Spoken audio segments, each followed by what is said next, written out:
Ya, Assalamualaikum warahmatullahi wabarakatuh. Waalaikumsalam Selamat warahmatullahi wabarakatuh. Waalaikumsalam warahmatullahi wabarakatuh. Waalaikumsalam warahmatullahi wabarakatuh. Waalaikumsalam warahmatullahi wabarakatuh. Ya, selamat malam semuanya. Semoga sehat selalu ya semuanya. Hari ini kita akan ada kegiatan talkshow bincang santai dengan mahasiswa kedinasan. Untuk hari ini bintang tamunya ada 3 yang bisa hadir. Yang pertama ada Fani Yolantamba, mahasiswa PKN STAN. Yang kedua ada Aidil Yusuf Priyadi, Taruna Poltek SSN. Dan yang terakhir ada Pak Ki Agus Nur Zaman, pegawai Bea Cukai dari KPU Tanjung Priuk. Tapi yang terakhir, sebenarnya ada satu lagi, Edo Septian dari pegawai pajak, nggak bisa hadir karena ada urusan mendadak. Ya, sebelumnya perkenalkan kakak Muhammad Isanuddin, pemilik dari Bimbel Hore Digital, dan yang sebagai host di acara kali ini. Selanjutnya mungkin kita perkenalan dulu dari para bintang tamu, terutama dari Aidil Yusuf Priyadi. Mungkin bisa perkenalan, Dil. Selamat malam semuanya. Suara saya masuk? Masuk. Ya, masuk.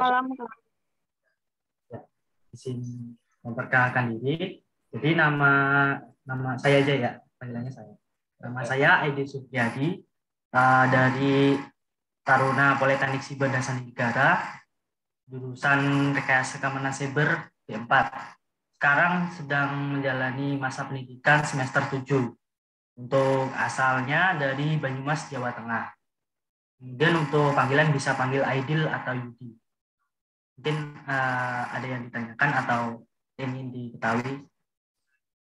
Ya, ada yang ingin tanyakan mengenai biodata Kak Aidil? Saya, Kak. Banyumasnya mana, Kak? Tambak. Tahu Tambak? Dari berapa, Pak?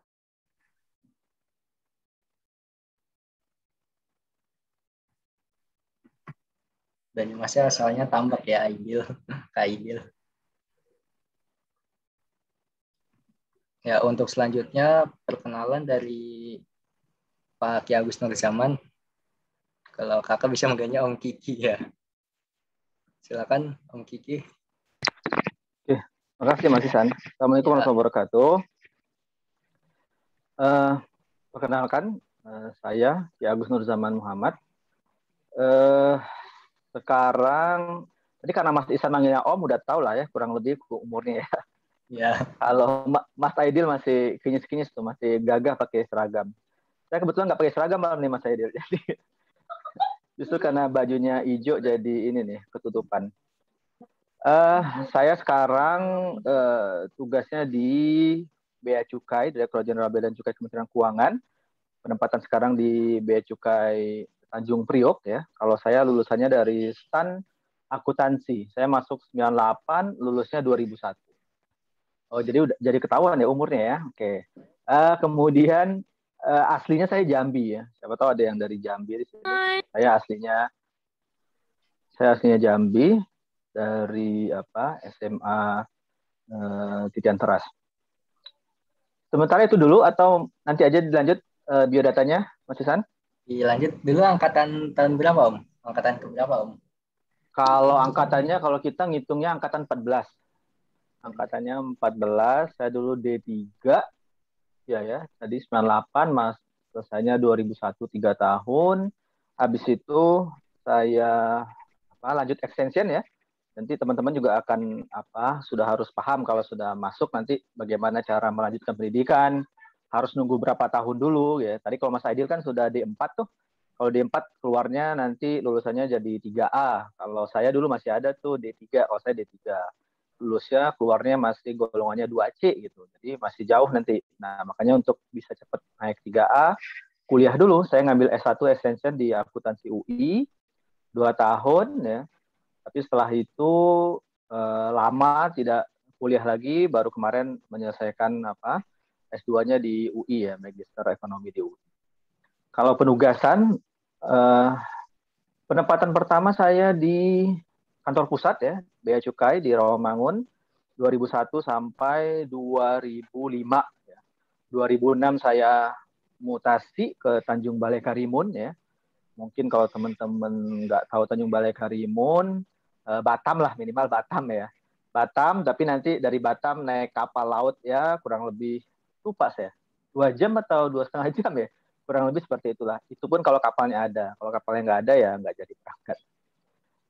Dari Tanjung Balai Karimun, kemudian 2007, saya ke Tanjung Priok ya, pindah ke Tanjung Priok, Bea Cukai Tanjung Priok, sampai kurang lebih 4 tahun 2011. 2011 ke kantor pos Pasar Baru ya, kantor pos Pasar Baru. Jadi kalau teman-teman pernah dapat kiriman barang dari luar negeri atau beli dari eBay, beli dari mana saja yang dari luar negeri, itu disebutnya barang kiriman karena dia dari luar negeri pasti nanti diperiksa dulu oleh Bea Cukai. Saya di situ kurang lebih 2 tahun sampai 2013 ya. Dari 2013 saya pindah ke Bea Cukai Palembang 2013 sampai 2015, 2 tahun. Dari Palembang lanjut lagi ke Aceh ya, jadi ke Aceh 2015 sampai 2017. Nah, kemudian 2017 baru kembali lagi ke Tanjung Priok ya, sampai sekarang udah 4 tahun. Jadi kalau dihitung-hitung kurang lebih kita biasa sih 2 tahun sekali geser ya, mutasi. Biasa kalau di Bea Cukai ya, mungkin di tempat lain tidak sama persis, tapi kalau kedinasan beberapa sekolah kedinasan nanti masuknya itu ke kantor-kantor yang punya instansi vertikal, sehingga tidak heran kalau nanti akan teman-teman juga akan kalau lulus kemudian ditempatkan akan keliling juga ya. Tapi ada beberapa kedinasan yang selalu di tempatnya. Itu tadi saya sudah balik Priok lagi ya. Kurang lebih itu dulu perkenalannya Mas Ihsan. Nanti kalau tugas nanti pada saat sesi sharing session. Terima kasih. Kembali ke Mas Ihsan. Ya, terima kasih Om Kiki. Selanjutnya terakhir ada Fani Yolantamba. Iya, Fani Kak. bisa perkenalan, Fani? Sebelumnya aku minta maaf karena tidak bisa on kamera karena jaringannya juga sedang kurang baik. Kedengaran nggak sih Kak suaraku? Kedengaran.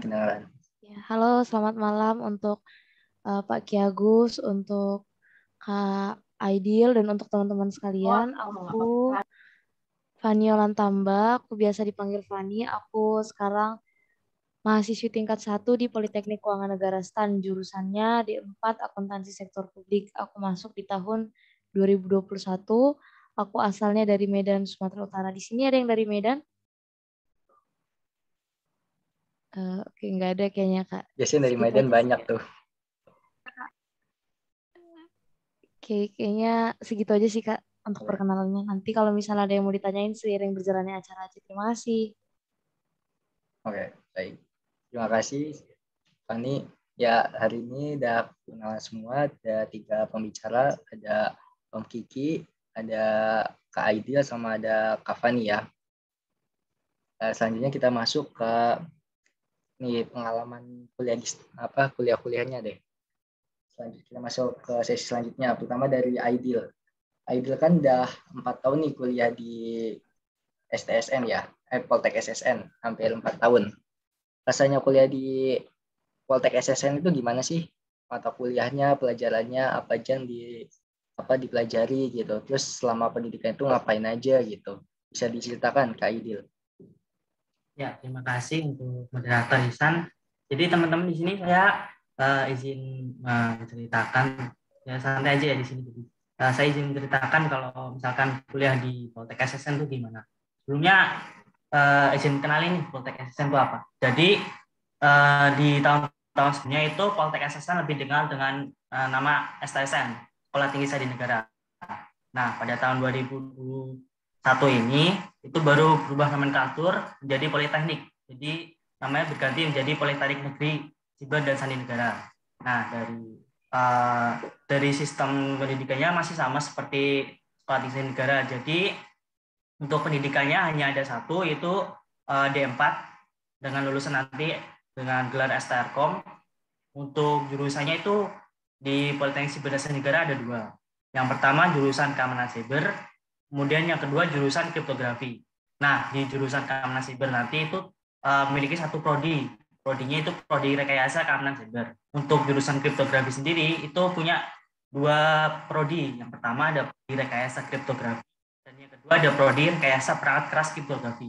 Kemudian di prodi rekayasa kriptografi itu ada 2 bidang minat. Yang pertama itu rekayasa perangkat lunak kripto. Jadi kalau di rekayasa perangkat lunak kripto itu kita banyak mempelajari hal-hal gimana sih cara membuat sebuah aplikasi atau layanan. Jadi istilahnya gampangnya itu bagian codingnya. Kalau di perangkat lunak tuh banyak codingnya. Yang kedua itu ada bidang minat rekayasa sistem kriptografi. Nah kalau ini itu di sistem kriptonya atau cara penyandiannya, cara mengenkripsinya. Jadi gimana cara pesan atau datanya itu diamankan biar nggak plain text kelihatan jelas gitu loh. Jadi datanya itu diamankan. Nah, cara pengamanannya, metodenya itu dipelajari di rekayasa sistem kriptografi. Yang tadi mengerti loh artikel, pengertiannya. Yang itu tolong di. Ya, lanjut ya teman-teman. Faidil ke mute. Ya. Cek. Ya, lanjut. Ya, izin teman-teman. Jadi selanjutnya itu rekayasa perangkat keras. Kalau di perangkat keras ini itu kami membuat atau mempelajari bagaimana cara membuat peralatan yang berhubungan dengan perangkat keras. Itu cara membuat peralatan untuk mengamankan suatu data. Nah, yang saya dalami atau yang saya ambil itu di rekayasa keamanan siber. Kalau di rekayasa keamanan siber ini sendiri itu banyak mempelajari tentang keamanan data informasi di bidang siber. Jadi bagaimana data itu diolah, pertama dari manajemennya, bagaimana kebijakan atau undang-undang itu dibuat, itu seharusnya seperti apa, kemudian dari kebijakan itu kemudian kami olah untuk diterapkannya itu seperti apa, mulai dari manajemen awal adanya data, saat data dipublikasi, kemudian saat data diberikan atau di sebuah layanan dan sampai ke penerima. Itu yang kami pelajari. Ini saya agak batuk di sini, jadi mohon maaf kalau misalkan ada gangguan. Oke, terima kasih. Jadi misalkan ya, jadi lagi. Dari keseluruhan sendiri itu saling berkesinambungan, mulai dari bagaimana membuat perangkat kerasnya, perangkat lunaknya, kemudian pengamanan datanya, dan juga cara pengamanan data. Itu lengkap di kami. Untuk saya sendiri, pengalaman kuliah di Politeknik Siber dan Sandi Negara dari tingkat 1 atau semester 1-2. Jadi kalau di semester 1-2 itu sama kayak perkuliahan yang lain, itu mata kuliahnya tuh masih sama kayak beberapa tuh kayak SMA, ada bahasa Inggris, bahasa Indonesia, matematika, kayak gitu. Nah, setelah masuk ke tingkat 2 atau semester 3-4, nanti baru diambil jurusan. Dari jurusan ini nanti bisa milih masuk mau jurusannya kemana, seperti itu. Kalau untuk perkuliahannya, kalau di sini tuh sama sistemnya sama kayak di kayak di SMA sih. Jadi per kelas itu ada batas maksimalnya. Itu batas maksimalnya karena dari Politeknik Siber dan Sandi Negara sendiri hanya menerima 100 taruna setiap tahunnya. Jadi tiap kelasnya itu dibagi 20 orang saja, maksimal 20 orang. Saya izin minum sebentar ya. Ya, silakan.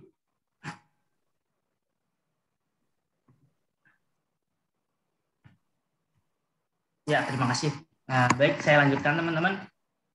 Nah, dari pembagian kelasnya itu 20, itu kan udah enak nih, satu kelas 20, hanya 20, diisi 20 orang.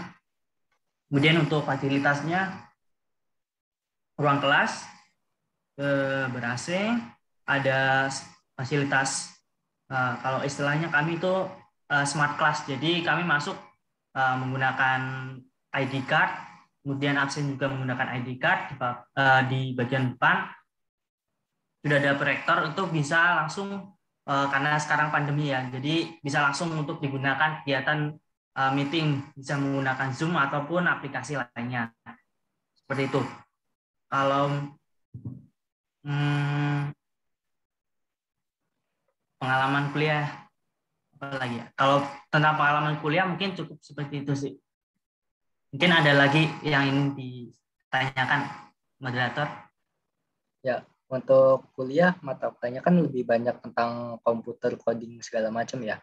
Jadi lebih apa ya? Dia lebih utama itu yang kalau misalnya lulusan SMA lebih utamakan mata pelajarannya apa aja, misalnya kayak matematika atau fisika atau apa yang lebih difokuskan. Ya kan kayak di komputer kan biasanya lebih fokus kayak fungsi jurusan ilmu komputer atau sistem informasi kan lebih ke arah kayak matematika, fisika atau kimia gitu untuk yang kayak masalah perangkat lunak segala macam gitu. Kalau di apa SSN sendiri, Poltek SSN dia mengarah ke arah mana ya kalau untuk misalnya mau masuk Poltek SSN? Apa yang didalami mata pelajaran dari SMA-nya? Jadi teman-teman untuk di sini sendiri ketika masuk itu persyaratannya tuh untuk nilai ada 3. Jadi yang diambil itu nilai bahasa Inggris dan juga bahasa Indonesia. Itu aja sih. Kenapa digunakan bahasa Inggris? Karena kebanyakan literaturnya itu masih bahasa Inggris. Ya karena untuk di Indonesia sendiri untuk pelajaran ataupun materi ataupun bidang keamanan siber sendiri itu masih sedikit. Jadi kebanyakan kita itu mengacu ke materi atau ilmu-ilmu yang ada dari luar negeri. Jadi untuk bahasa Inggris di sini cukup apa ya namanya diperhitungkan. Kemudian yang kedua matematika. Ya kalau matematika memang kayaknya semua pakai matematika gitu ya. Sama bahasa Indonesia. Itu aja sih. Baik, terima kasih untuk Kak Aidil Yusuf Priadi. Selanjutnya kita ke arah Om Kiki ya, atau Om Ki Agus Nurzaman. Atau Om Kiki, dulu Om Kiki kuliah di STAN, gimana Om Kiki? Iya, mungkin agak berbeda sekarang ya, tapi posisi sekarang nanti mungkin Mbak tadi? Mbak Fani. Mbak Fani nanti, Mbak Fani Olan yang nanti akan cerita nih yang terbaru ya. Kalau saya dulu kuliah di STAN itu posisinya Bintaro ya, tapi walaupun dia Bintaro rumahnya elit ya di seberangnya, tapi kalau kampusnya sendiri, kalau kampus STAN-nya itu sangat ya, kalau dulu sangat seperti berbeda lah dengan gemerlapnya Bintaro dan sekitarnya gitu ya. Masih sepi ya dulu. Masih sepi, bahkan kita terbiasa lah kuliah, sambil kuliah tiba-tiba kambing naik ke lantai 2 gitu udah biasa kita. Cuma memang menariknya kalau di STAN itu kuliahnya ya sama seperti Mas Aidil tadi. Kalau di semua kampus seperti sama. Kalau tingkat pertama pasti masih yang dasar-dasar ya. IBD, agama, matematika dasar gitu-gitu diulang lagi. Nah kalau di STAN, kalau zaman saya masih ada akuntansi, ada anggaran, ada pajak, ada bea cukai, ada perbendaharaan gitu. Dan dulu masih ada D1, ada D3, D4 itu kalau setelah lulus, tapi kalau sekarang dari awal sudah D4.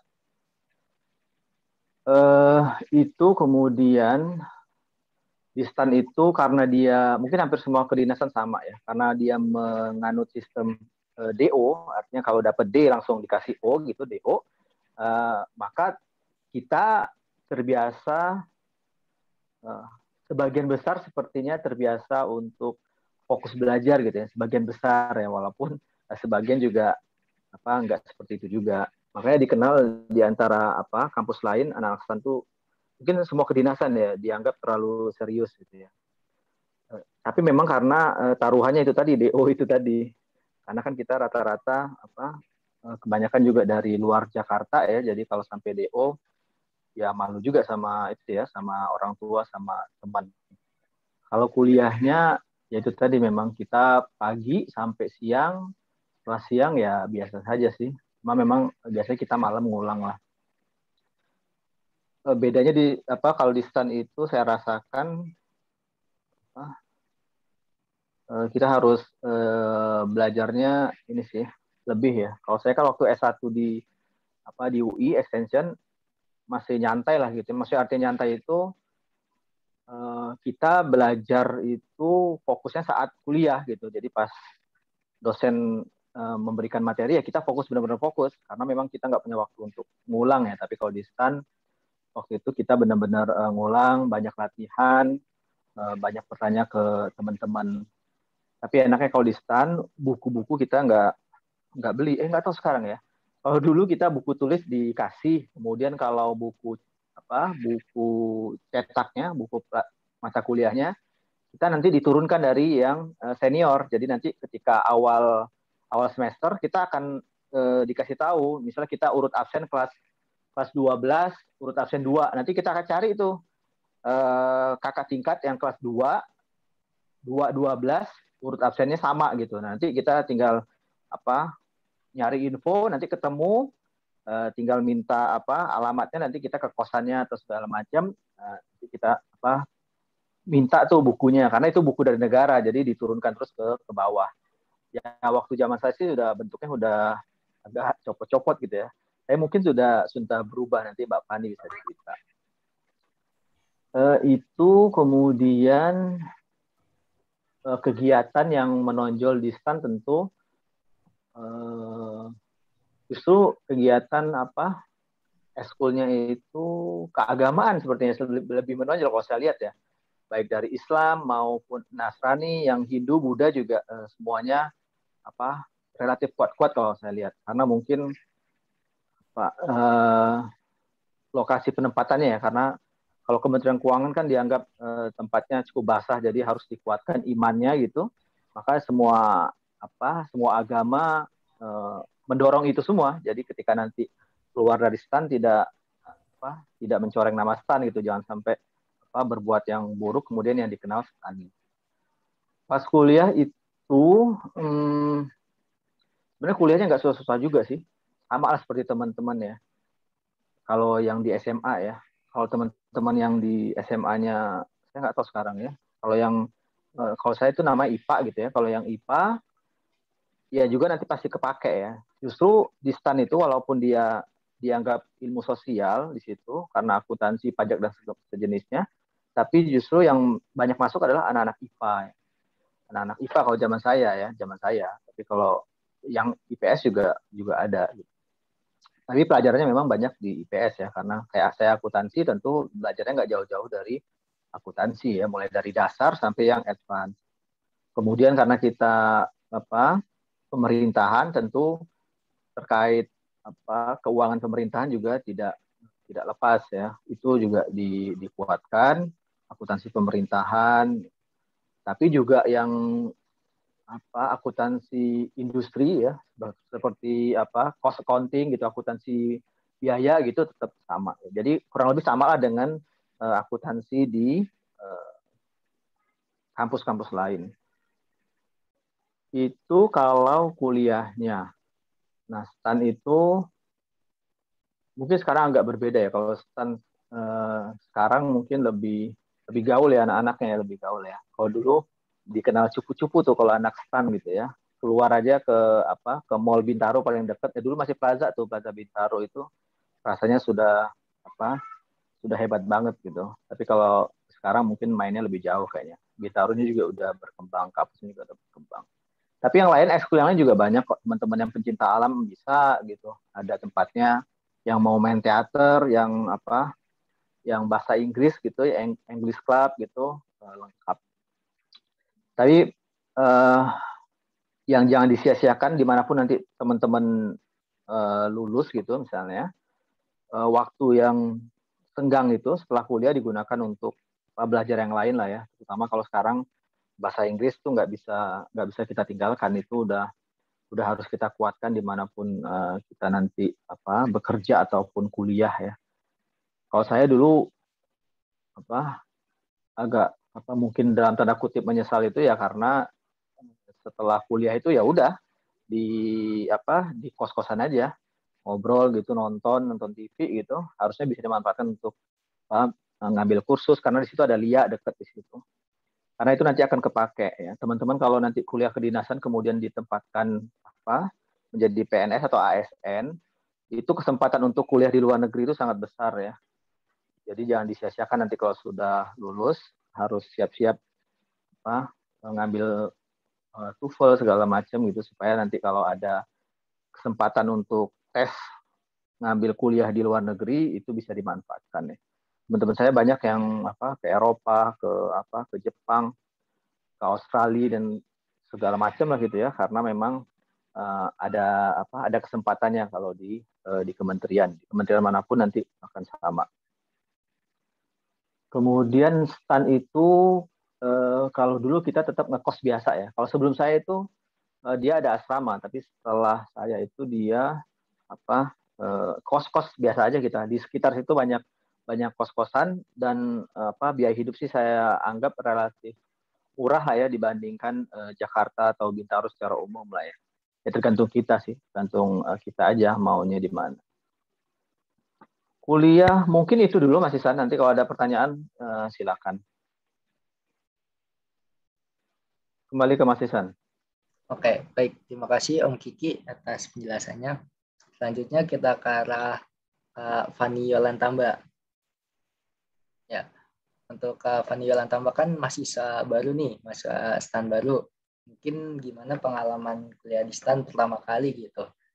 Terus sistem stan yang terbaru itu gimana, mungkin bisa dijelaskan.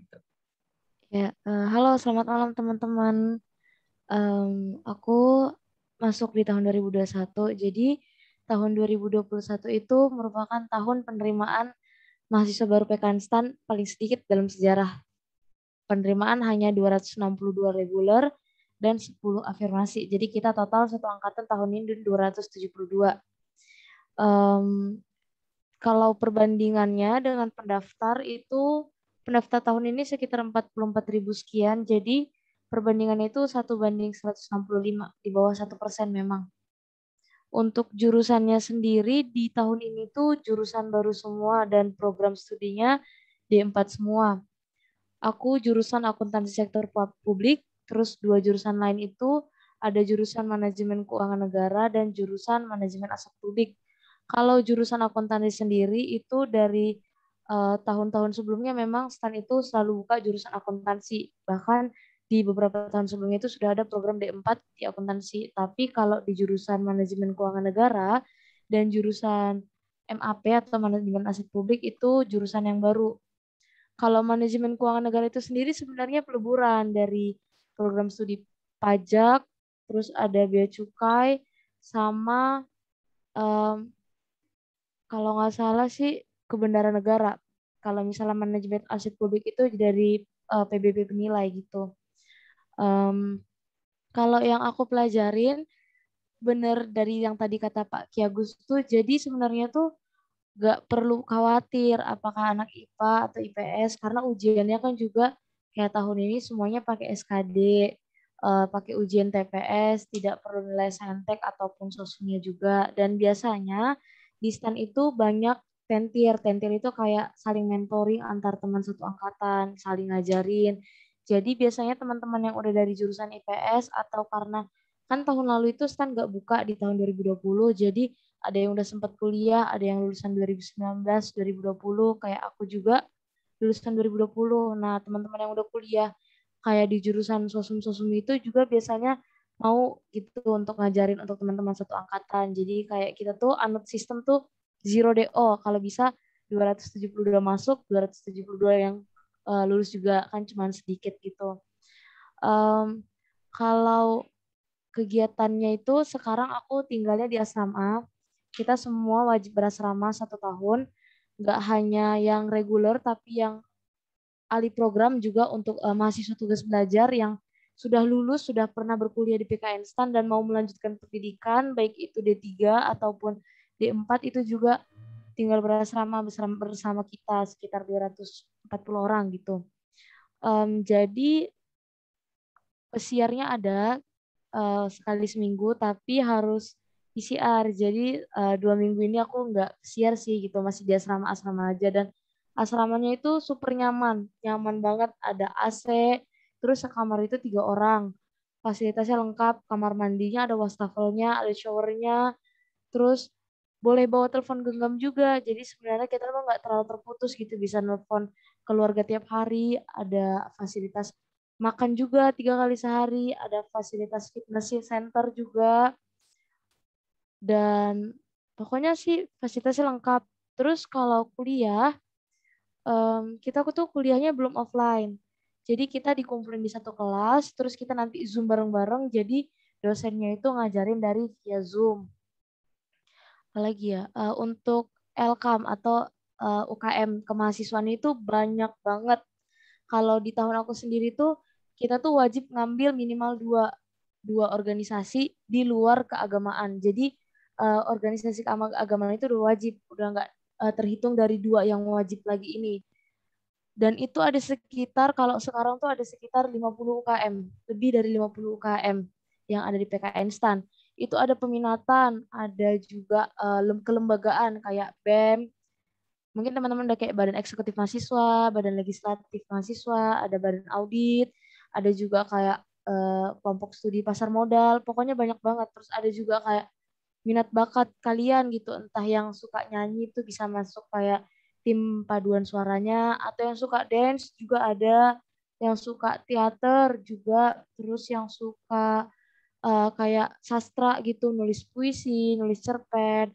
Terus kita juga ada kayak radio blast gitu untuk yang mau jadi penyiar. Pokoknya minat bakat itu benar-benar ditampung. Ada juga organisasi UKM itu ke olahragaan seperti main bola, main bulu tangkis, main voli, berenang, bahkan kayak ada, aku lupa nama timnya gitu, jadi kayak tembak gitu, aku lupa sih namanya apa. Terus ada juga karate, kayak bela diri juga ada, bahkan bela dirinya tuh dibagi juga gitu, ada yang karate, ada taekwondo, pokoknya banyak banget organisasinya. Jadi nggak perlu khawatir masuk STAN tuh mungkin kayak yang dibilang Pak Ki Agus gitu, terkesan serius, jadi kayak uh, dibarengin gitu dengan kegiatan organisasi yang sesuai dengan minat bakat. Jadi sambil kita ngelepas lelah habis kuliah, kita juga tetap dapat manfaatnya sesuai dengan apa yang kita suka gitu kan. Kalau masalah apa yang aku pelajarin sih itu masih dasar, karena aku juga masih tingkat 1 baru masuk, lebih kayak ke dasar-dasar akuntansi, terus masih pengantar lah gitu, kayak keuangan negara, pengantar ilmu hukum.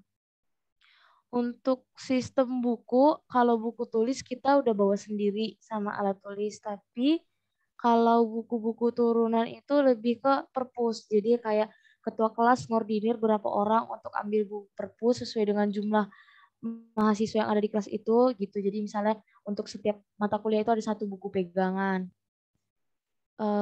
Terus kalau misalnya sistem asrama sih itu, kalau selain pesiar di hari malam Sabtu Minggu gitu, jadi kita tuh pesiar tuh bisa 2 kali seminggu, di Sabtu sama Minggu, tapi sekali keluar harus, bukan PCR, swab antigen. Kita tuh PCR kalau kita izin bermalam, contohnya kayak kita nginep lah gitu. Kalau misalnya pesiar itu kan kita dikasih waktu sekitar 12 jam untuk di luar gitu.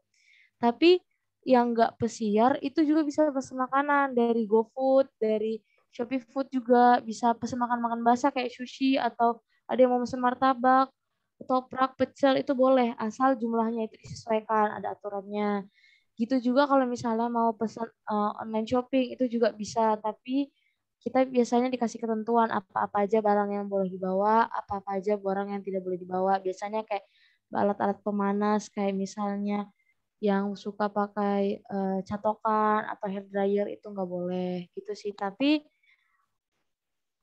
overall itu nggak terlalu berpengaruh sih. Maksudnya kita tuh santai aja sih gitu. Tetap dikasih kebebasan untuk mesen-mesen gitu. Nah, untuk sistem asramanya itu tetap ada jadwal tiap hari. Tetap ada bangun pagi tuh, kayak bangun pagi tuh 4.30-an gitu. Terus nanti ada apelnya juga, ada olahraga setiap pagi gitu. Jadi setiap kayak mau moving atau melanjutkan kegiatan selanjutnya juga ada apelnya, ada barisnya untuk kayak pemeriksaan kelengkapan anggota gitu. Kalau menurut aku sampai sejauh ini itu aja sih Kak. Kalau misalnya ada yang mau ditanya juga boleh. Terima kasih. Ya, makasih Fani Yolantamba. Jadi untuk sekedar info, sekarang kurikulum STAN itu agak berubah ya, dari jurusan, dari mata pelajaran sedikit ada yang berubah gitu, sama kayak dari pendidikannya yang dulu cuma ada di 1 dan 3, sekarang udah di 4 gitu.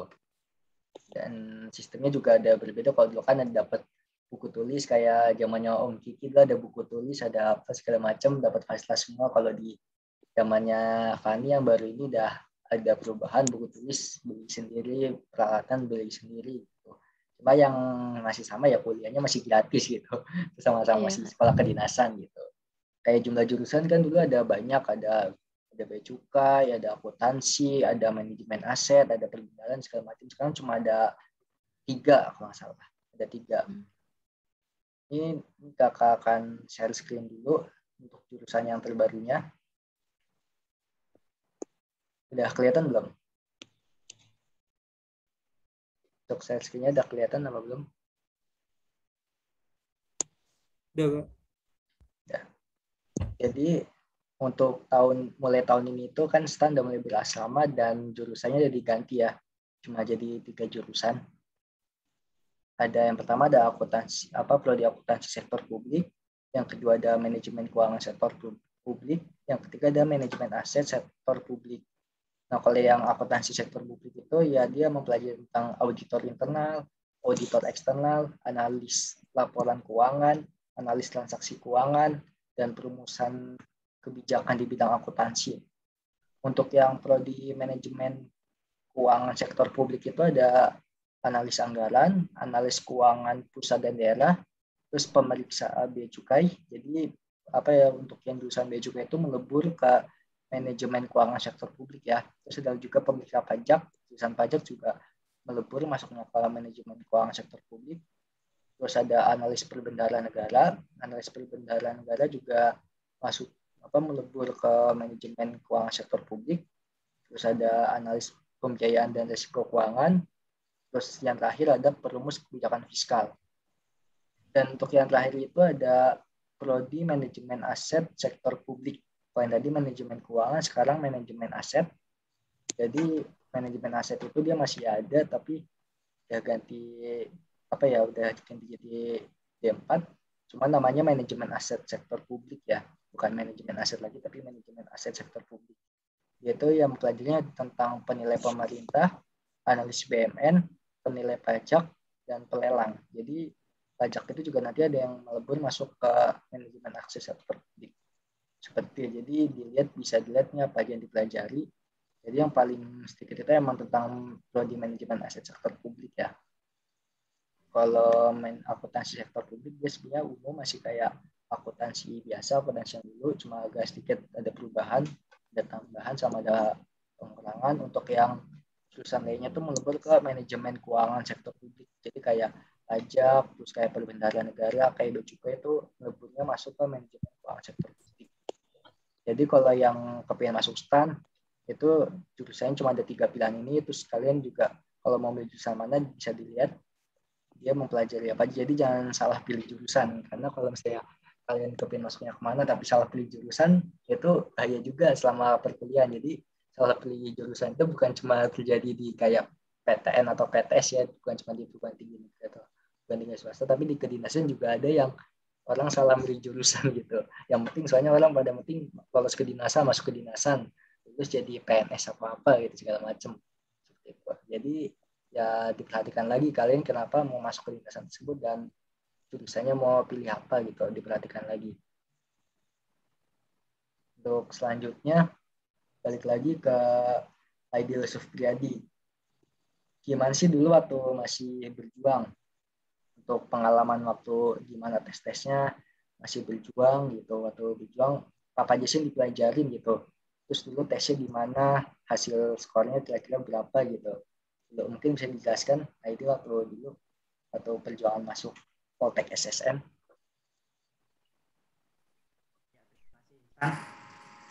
Ya, izin teman-teman. Jadi kalau pas saya masuk itu saya lulusan tahun 2018, saya langsung ikut tes kedinasan itu 2018. Dari mulai 2017 kalau nggak salah itu kan untuk ikatan dinas kita cuma boleh milih satu ya. Jadi saat itu saya tuh benar-benar bimbang nih mau milih yang mana. Pas 2018 kan STAN masih buka. Nah, saya pilihannya tuh antara 3, antara STAN, terus STMKG sama di STSN atau sekarang Poltek SSN. Kenapa milih itu? Alasan STAN kan yang umumnya. Kan kalau misalkan kita cari tahu tentang ikatan dinas atau kedinasan itu ada banyak banget. Saya juga baru tahu pas di sini. Kalau sekolah ikatan dinas atau kedinasan itu ada banyak banget. Jadi setiap instansi pemerintah tuh punya masing-masing. Dan yang paling terkenal ya cuma kayak STAN, IPDN, yang lain STIM gitu kan ya. Yang pilihannya paling STAN. Terus kenapa saya milih dia atau di sini tuh karena di sini ada jurusan rekayasa keamanan sibernya. Nah, kenapa saya milih? Soalnya saya tertarik dengan ilmu komputer atau ilmu seperti itu karena untuk jurusan rekayasa keamanan siber tuh di Indonesia itu cuma ada 2 di sini sama kalau nggak salah itu S2 di ITB cuma itu. Nah, saya jadi tertarik di sini. Yang ketiga itu STMKG karena itu juga jarang ilmunya. Kalau saya itu cari yang jarang-jarang. Nah, jadi kan cuma bisa milih satu nih. Saya bimbang. Kalau dulu STAN masih banyak nih peminatnya, pasti susah masuknya. Jadi saya langsung coret nih STAN nggak jadi. Terus yang kedua STMKG, antara pilihan STMKG sama di sini. Karena di STMKG saya nggak tahu nih masih pelajarannya apa. Ya, jadi saya akhirnya pilih di sini yang jelas. Ilmunya itu paling ilmu teknologi tentang komputer gitu-gitu. Jadi saya milih di sini. Terus untuk SPMB-nya dulu itu di 2018 untuk di STSN sendiri atau Politek SSN itu per lokus ada 5 dari se-Indonesia, ada 5 tempat. Itu mencakup seluruh Indonesia, ada yang di Jawa, ada yang di Sumatera, ada yang di Kalimantan, ada yang di Sulawesi, di Papua juga ada. Itu tergantung tiap tahun beda-beda. Kadang ada yang lokusnya banyak, ada yang sedikit. Kalau dulu saya lokusnya di Yogyakarta, soalnya yang paling dekat. Untuk tes SPMB-nya sendiri itu tahapan seleksinya tuh nggak jauh beda sih sama kedinasan yang lain. Yang pertama pasti ada SKD-nya, kalau sekarang tuh seleksi kompetisi dasar. Iya. Terus ada ini seleksi cat BKN. Jadi kalau ikatan dinas tuh sekarang semuanya seleksinya ada cat BKN. Jadi kayak apa ya? Seleksi dari Badan Kepegawaian Nasional itu buat mastiin kita kalau misalkan udah tes itu, jadi besok ketika kita lulus itu kita nggak perlu tes lagi buat masuk ke jadi PNS atau ASN. Terus tesnya sama seperti itu, yang TU, TWK gitu. Terus tes itu SKD, terus kemudian tes akademik, tes akademiknya sama 3 mata pelajaran, bahasa Inggris, bahasa Indonesia, matematika. Yang tadi juga persyaratan buat masuk itu nilai semester apa ya, di SMA itu 45, ya 45 semester 45. Kelas 2 sama ya kelas 2 itu. Nah pas di seleksi akademik gitu, kalau udah terus ada seleksi kesehatan sama samapta. Itu tergantung pas tahun lalu untuk 2020 karena pas awal pandemi ya itu tes samapta sama kesehatan itu nggak ada, tapi biasanya ada. Kalau samapta sama kesehatan sebenarnya asal nggak ada penyakit kronis atau penyakit dalam sama sehat, nggak ada cacat, itu pasti bisa. Kalau masalah mata minus terus tinggi badan, berat badan itu kayak nggak masalah sih, soalnya dari saya di sini udah 3 tahun ini, dari sama lihat angkatan atas sama lihat angkatan bawah tuh banyak apa yang pakai kacamata, banyak yang agak tingginya kurang atau berat badannya kurang, atau tingginya kurang ataupun yang berat badannya berlebih juga ada, bisa lolos. Itu tes kesehatan kalau samapta juga nggak terlalu diperhitungkan di sini sih, walaupun jujur ya kalau misalkan kedinasan kan ada kayak, menurut saya ada 2 tipe nih. Yang pertama tuh tipe yang kedinasan yang apa ya, dalam tanda kutip kayak ketentaraan, terus ada yang ke akademik gitu. Ada yang ke akademik kayak di STAN kan, kalau dari dulu tuh pasti akademiknya yang diutamakan. Kalau di sini juga kalau menurut saya sama, akademiknya tuh lebih diutamakan. Kalau di kedinasan lain misal contoh nih dari pengalaman teman-teman saya itu, misalkan di IPDN ataupun yang kayak semi militer gitu tuh ada beberapa yang memang untuk tesnya itu lebih ke apa ya, fisiknya dulu yang dilihat baru akademik. Kalau di sini itu akademiknya dulu, fisik nomor 2. Jadi nilai akademik. Nah, habis seleksi tadi SKD, akademik, kesehatan semata, selanjutnya tes psikolog dan wawancara. Untuk tes psikologinya, kalau dulu saya lengkap. Jadi yang tes dari badan lain, dari universitas. Kalau dulu pas di Jogja, tesnya dari UGM. Itu tesnya banyak banget, lengkap. Pokoknya sampai seharian lah. Jadi saya tes tuh dulu dari pagi sampai malam. Gitu. Sampai habis isya baru selesai kan. Itu tesnya banyak. Ada tes segala macam lah, tes koran, tes psikotes gitu. Terus kalau untuk wawancara itu, wawancaranya langsung sama pegawai sini sih, pegawai Poltek atau dari pegawai BSSN itu biasanya wawancaranya tuh tertuju atau apa ya, lebih fokus di sebenarnya kamu memang niat nggak sih masuk sekolah situ gitu. Kalau rata-rata wawancara gitu sih di kedinasan lain kayaknya sama. Kemantapan kamu buat masuk ke suatu sekolah gitu loh. Jadi kalau jawaban-jawaban kamu itu udah mantap, nggak ragu-ragu, pasti bisa lolos. Terus yang terakhir, setelah kalau misalnya lolos tes psikologi wawancara, yang ke-6 itu pantohir atau pantauan terakhir. Itu biasanya sama pejabat dari sekolahnya. Kalau dulu saya langsung sama direktur Politeknik Sibersaintisan di negara. Isinya sih wawancara, sama kayak wawancara gitu. Kalau persiapan dulu, kalau saya kalau dulu tesnya itu kalau nggak salah tuh udah agak lama ya. Kalau misalkan tes kedinasan tuh biasanya agak lama, apalagi yang tahapannya panjang. Itu bisa sampai 1 bulan lebih. Itu dulu saya kalau tes awalnya pas bareng sama SBMPTN. Jadi kalau saya lebih ke materi-materi ya sama sih, sekalian gitu, materi yang SBMPTN ya dipelajarin aja sama kayak yang buat ikatan dinas. Kalau menurut saya, kalau materi-materi lainnya kayaknya sih enggak, tes mungkin ya, pelajaran tes buat materi psikotes. Kalau buat akademik tuh pelajarin aja soal SBMPTN. Sekalian kalian misalkan kalian mau ikut SBMPTN sama tes ikatan dinas tuh sama sih, bobot soalnya tuh sama. Terus apa lagi?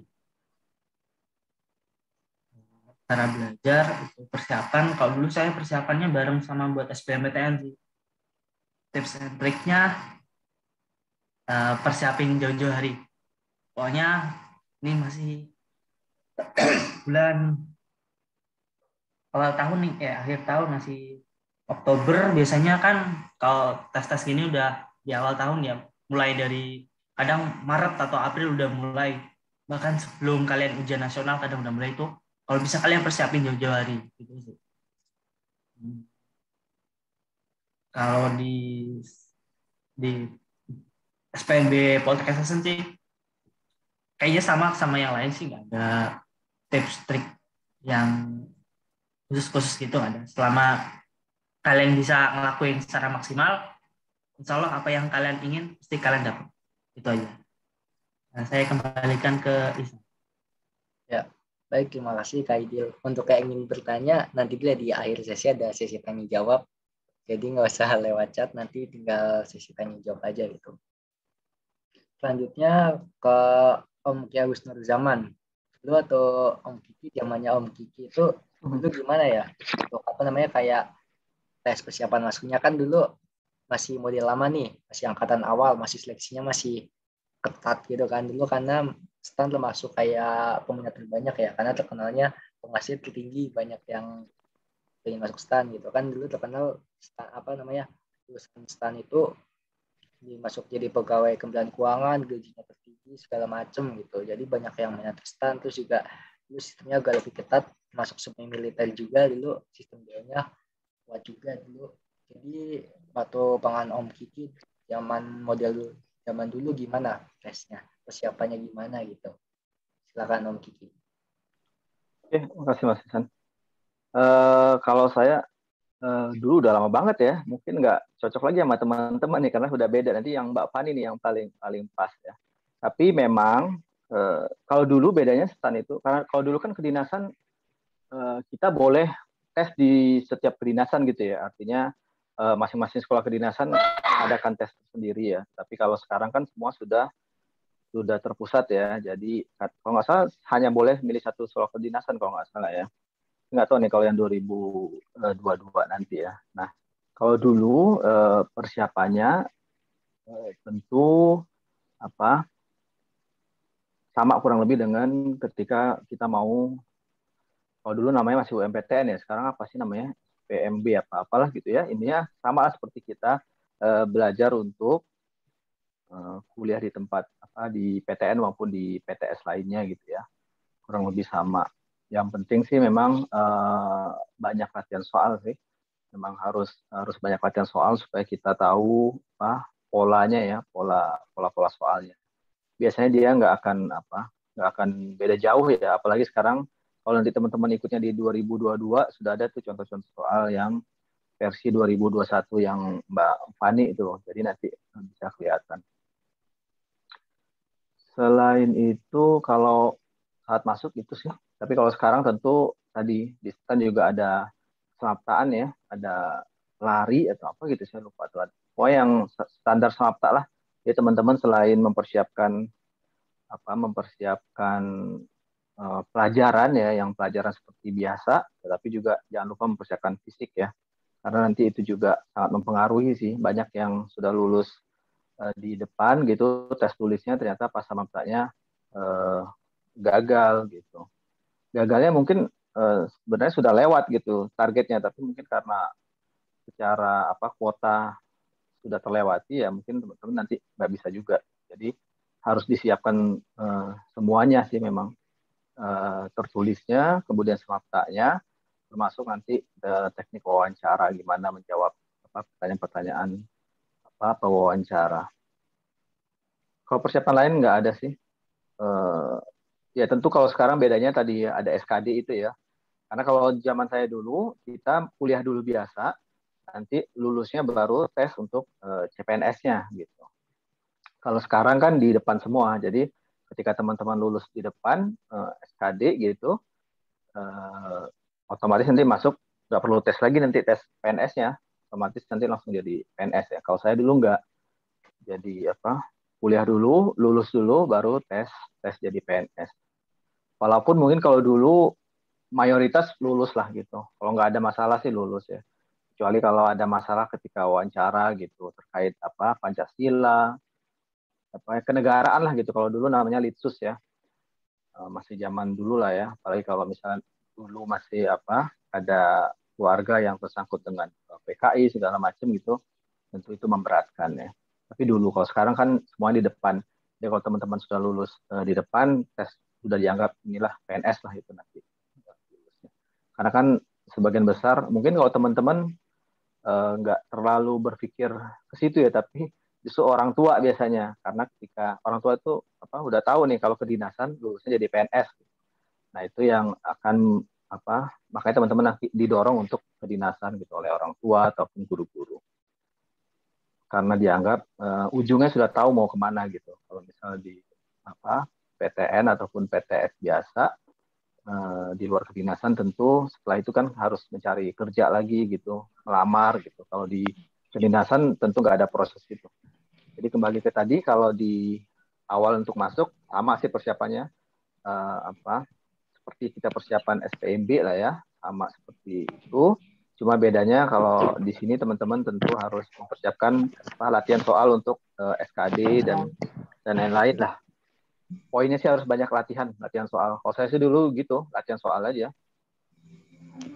Mungkin kalau dibanding teman-teman yang lain, kalau soalnya berbeda, mungkin saya juga kewalahan gitu ya, tapi karena polanya sama ya, jadi lebih gampang mengerjakan saat ujian. Koreksi saya itu Mas Ihsan, lanjut Bali. Baik, terima kasih Om Kiki. Selanjutnya untuk Fani Yolantamba, gimana dulu Kak Fani bisa menjelaskan waktu pengalaman tesnya gimana, persiapannya gimana, cara belajarnya gimana? Ya, mungkin bisa jelaskan. Iya Kak, jadi kan tahun lalu tuh nggak buka, padahal aku tuh udah pengen banget gitu kan masuk STAN. Jadinya tahun lalu tuh aku sempet daftar STIS, cuman kalah langsung di SKD. Jadi SKD-nya tuh lulus passing grade, cuman nggak mencukupi untuk lanjut ke tahap selanjutnya. Nah itu jadi salah satu bahan pembelajaran juga untuk aku, dan aku kuliah di salah satu sekolah kedinasan non ikatan dinas di Politeknik Sekolah Tinggi Manajemen Industri Jakarta. Itu 1 tahun ambil sistem informasi. Terus tantangannya sih gimana cara nyesuaiin waktu kuliah sama waktu untuk belajar masuk STAN. Karena tugas kuliah juga kan banyak, sementara yang mau dipelajarin untuk STAN juga banyak, apalagi semenjak keluar berita kalau kuotanya itu cuma 262 gitu kan untuk reguler. Wah, makin panik tuh, makin kayak pesimis gitu. Bahkan orang tua kayak bilang, ngapain sih daftar STAN, cari sekolah kedinasan yang lain aja yang lebih banyak kuotanya gitu. Terus tahun ini di seleksi administrasinya kan juga nggak cuman pemberkasan. Jadi seleksi administrasi itu kita udah ambil dari TPS. Kan kita UTBK dulu. Kita UTBK sama kita daftar STAN. Nah, jadi untuk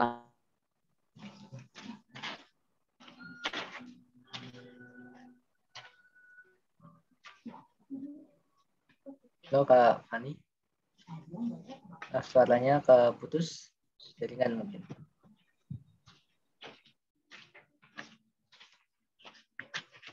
Kak Fani.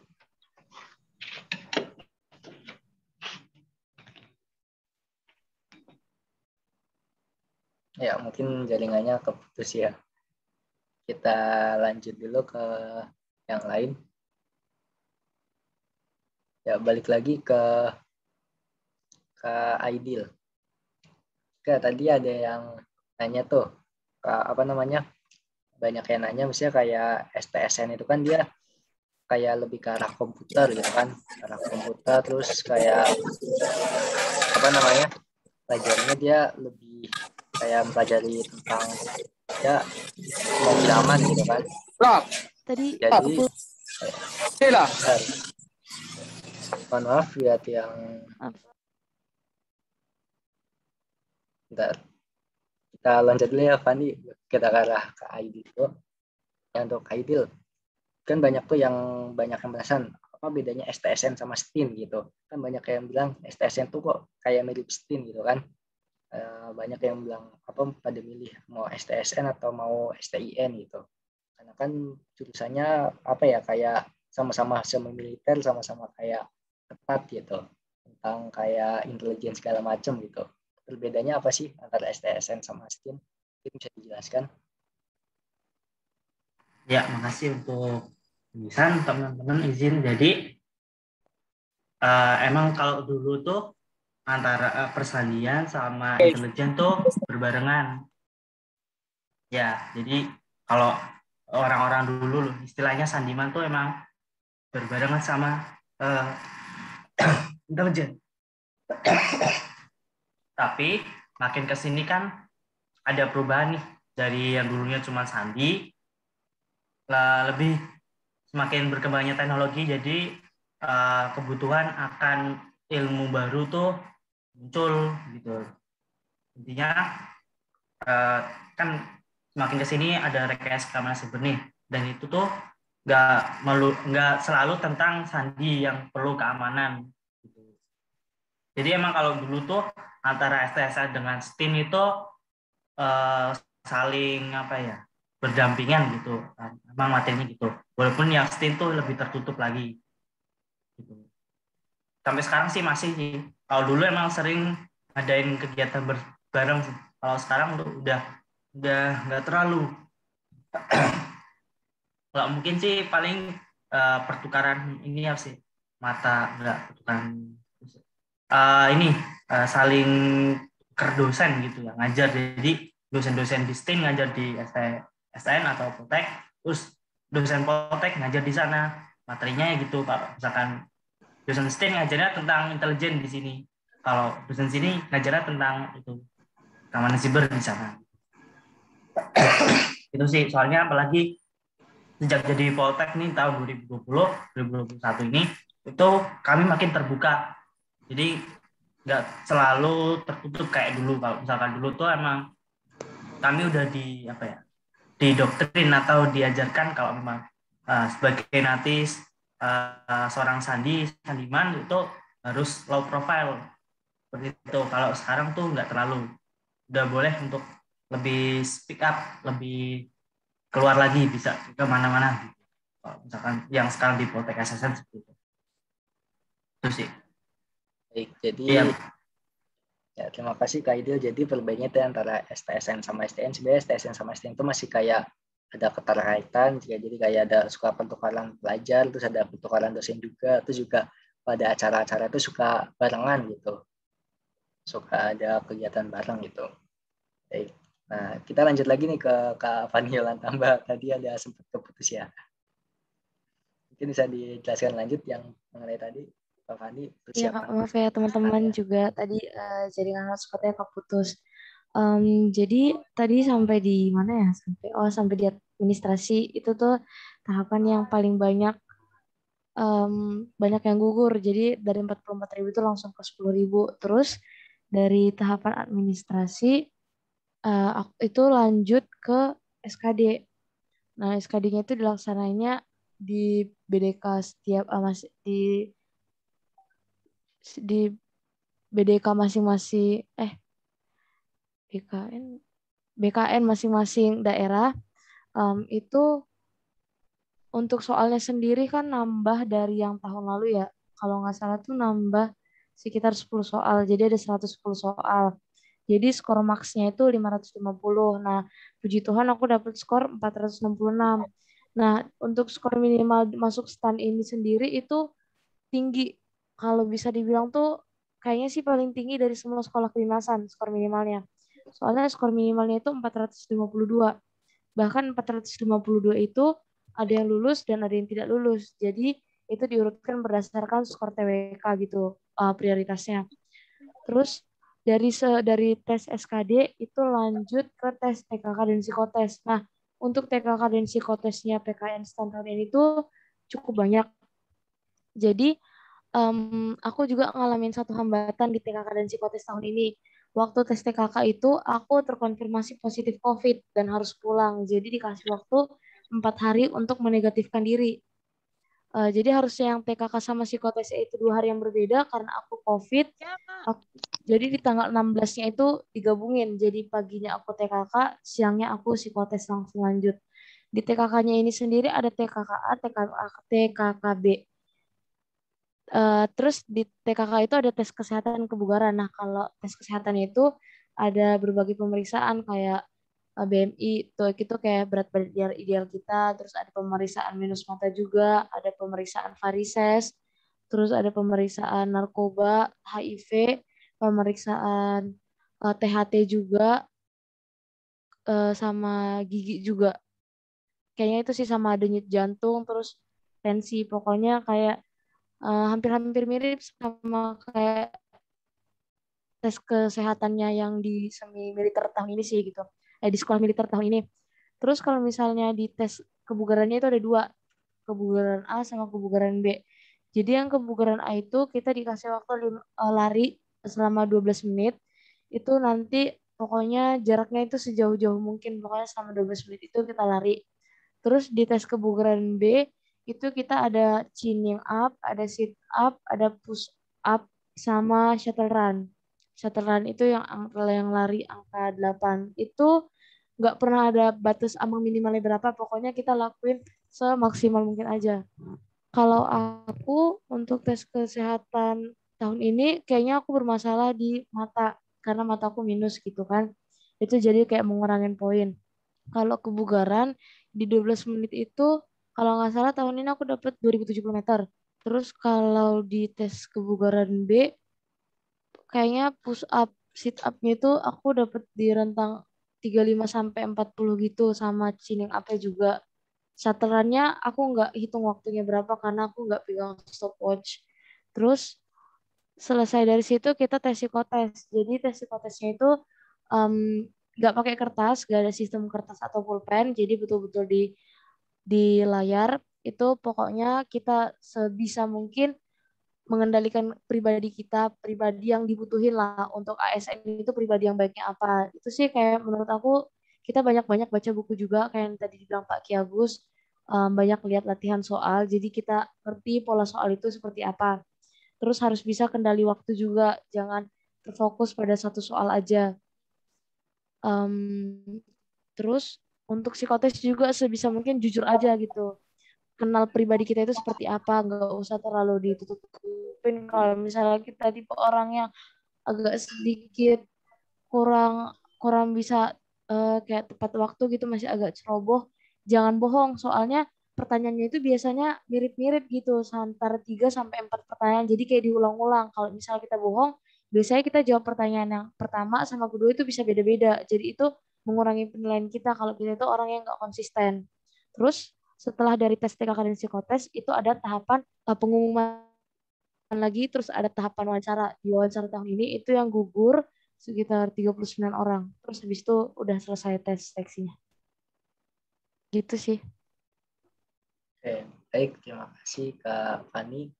Jadi seperti itu ya, tesnya tahun ini agak lebih sulit gitu, banyak perubahan seperti ada kayak tes TPS, terus ada kayak psikotes, dan wawancaranya juga lebih ketat lagi gitu, karena kayak anti radikalisme banget lah. Semuanya mengenai kayak tentang ASN, karena di kan lagi diketatin ya apa anti radikalisme dan segala macam gitu. Jadi untuk sekarang udah semua ya, udah pengalaman udah segala macam. Terus lanjut ke Om Ki Agus. Kerja di Bea Cukai itu bagaimana Om Ki Agus? Kan Om Ki Agus udah pegawai nih. Setelah saya udah jadi PNS pegawai Bea Cukai itu seperti apa kerjanya, ngapain aja gitu. Mungkin buat yang kepengen masuk stan atau apa yang udah jadi mahasiswa stan nanti lulus, gambarnya seperti apa kalau jadi pegawai Bea Cukai, mungkin bisa dijelaskan. Oke, makasih Mas Isan. Tadi kalau dengar tesnya Mbak Fani, kalau saya tesnya sekarang mungkin nggak lulus juga kayaknya. Kalau setelah lulus, memang kebetulan saya masuknya di Bea Cukai ya. Kalau kita dulu sistemnya, kalau yang akuntansi, setelah lulus itu kita mengisi form, kita minatnya masuk ke direktorat mana gitu di Kementerian Keuangan. Jadi kita memilih di form 1, 2, 3, 4 gitu ya, 4 eselon 1 gitu, 4 kantor gitu. Nah, nanti itu akan dilihat kita nilainya masuknya di mana gitu. Nilainya masuk di mana. Ya tapi itu udah garis tangan ya. Dan kebetulan saya masuknya ke Bea Cukai.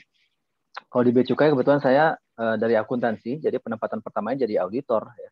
Auditor Bea Cukai. Nah, kita melakukan audit ke perusahaan-perusahaan yang impor ekspor ya. Jadi kita tugasnya auditor eksternal ya, bukan mengaudit Bea Cukainya, tapi mengaudit perusahaan-perusahaan yang terkait dengan Bea Cukai, baik dia sebagai importir maupun sebagai eksportir. Menariknya adalah ketika di kuliah saya belajarnya akuntansi gitu, tapi ketika masuk ke Bea Cukai mau nggak mau saya harus belajar lagi terkait ke Bea Cukaian. Jadi di awal saya harus sekolah lagi sama tanya 1 bulan, terus pendidikan terkait ilmu Bea Cukainya lupa saya 2 bulan atau 3 bulan ya. Intinya lama lah gitu. Jadi belajar lagi terkait impor ekspor gitu supaya kita lebih paham ya. Nah, di situ saya kerjanya audit ya, pindah ke waktu itu di kantor pusat, kemudian pindah ke Tanjung Balai Karimun pun juga di audit ya, tetap audit jadi meriksa perusahaan-perusahaan. Balik ke Priok, saya jadi pemeriksa barang. Nah, kalau pemeriksa barang, kalau di Bea Cukai kita benar-benar memeriksa barang-barang yang masuk ya.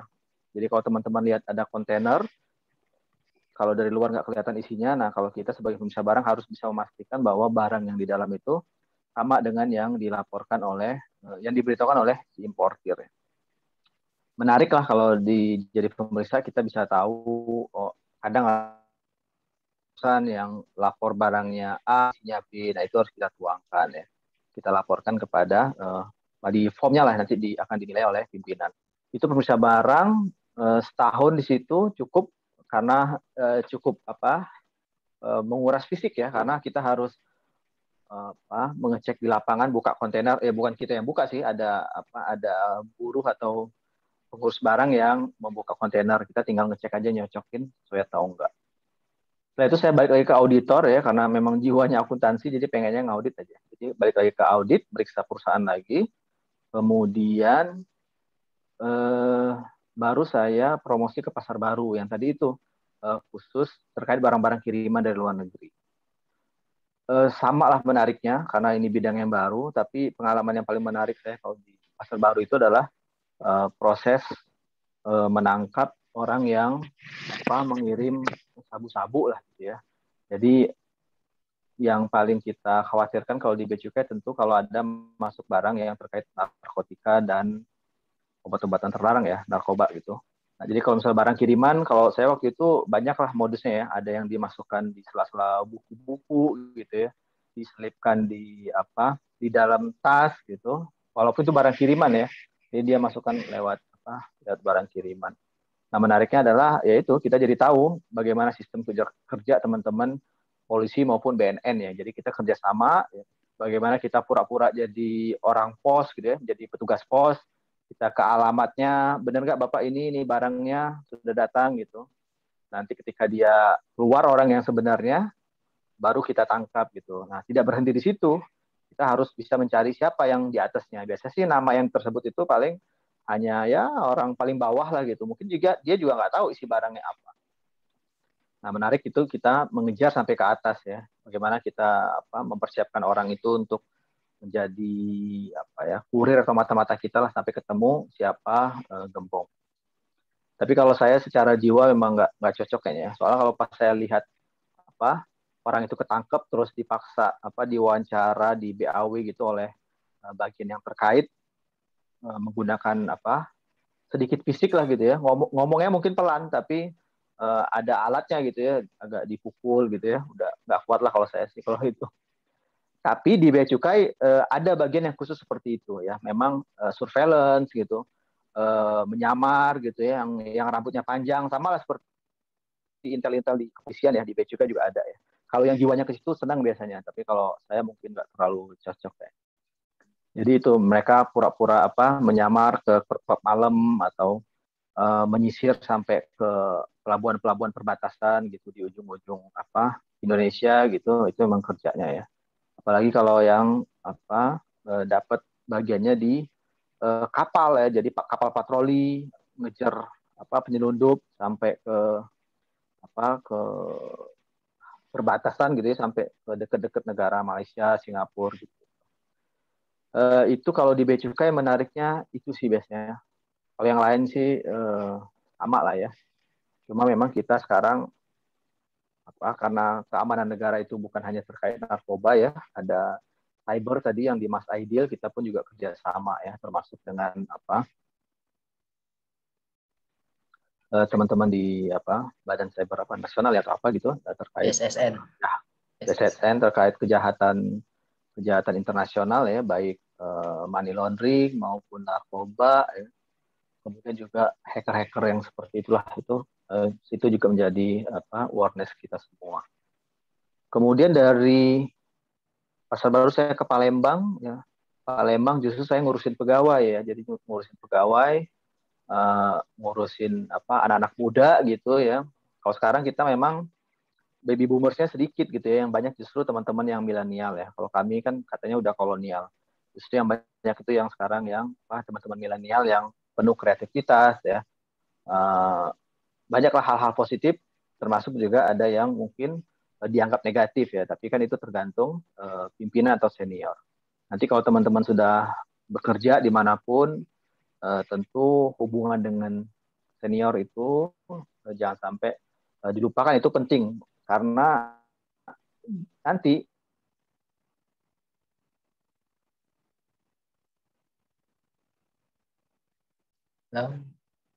paling cerah belum tentu. Justru yang nanti akan maju lebih cepat itu adalah orang-orang yang banyak bergaul gitu ya, mau menerima masukan gitu. Orang-orang yang ranking 1, ranking 2 justru biasanya justru memang pelan dia, lambat karirnya. Karena yang sekarang itu kan di dunia kerja yang penting kolaborasi ya. Sekarang kan bukan zamannya Superman ya, tapi zamannya itu yang rame itu yang Marvel kemarin apa ya? Avengers ya. Sekarang kan zamannya bukan Superman lagi, zamannya kan Avenger ya.